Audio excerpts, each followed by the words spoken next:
It says here in Ephesians chapter 4, starting in verse 1, I, therefore, the prisoner of the Lord, beseech you that you walk worthy of the vocation wherewith ye are called, with all lowliness and meekness, with longsuffering, forbearing one another in love, endeavoring to keep the unity of the Spirit in the bond of peace.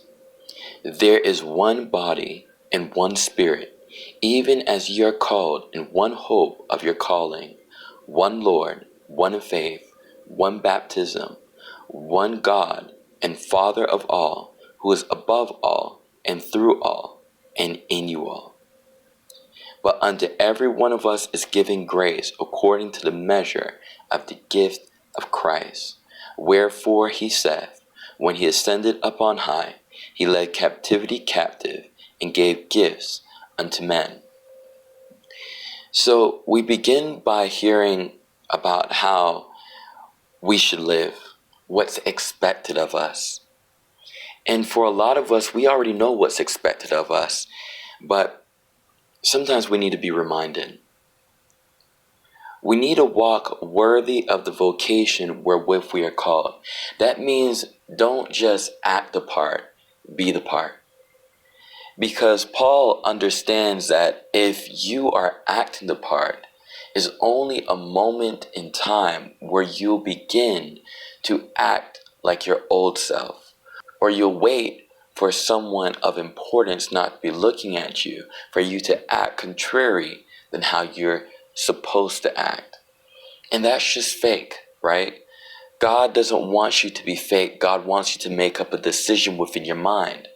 Once you made up a decision in your mind, all God wants you to do is pursue it. Even sin, you have to have a mind to do sin, right? So when you're getting ready and you're looking in the mirror and you're getting yourself and face painted and, getting cologne or perfume on, you're preparing within your mind what lies ahead, what you're preparing to do. Right?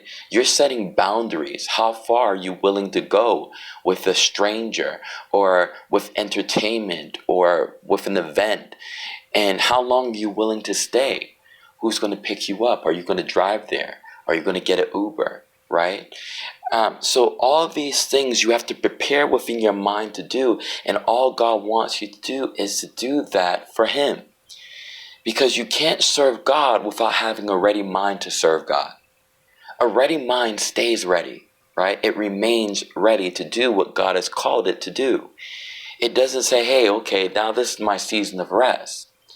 And that's the problem with a lot of saints that begin the walk of God and really push hard to learn everything that they can.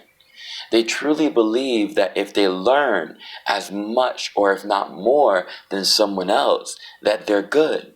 And that they'll be able to, kind of relax and take a break from it all. God doesn't work that way. God is a lifestyle change in which you have to encompass. And if you think that you could deceive God, you're lying to yourself and you're wasting your time. Don't be unfruitful. Be profitable.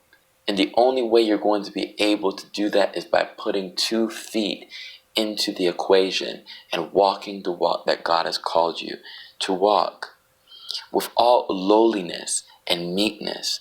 Lowliness basically means that you don't have vanity. And that kind of aids to my last point about how we're always comparing ourselves to someone else. We feel as though if we know more, then we're made better than the other.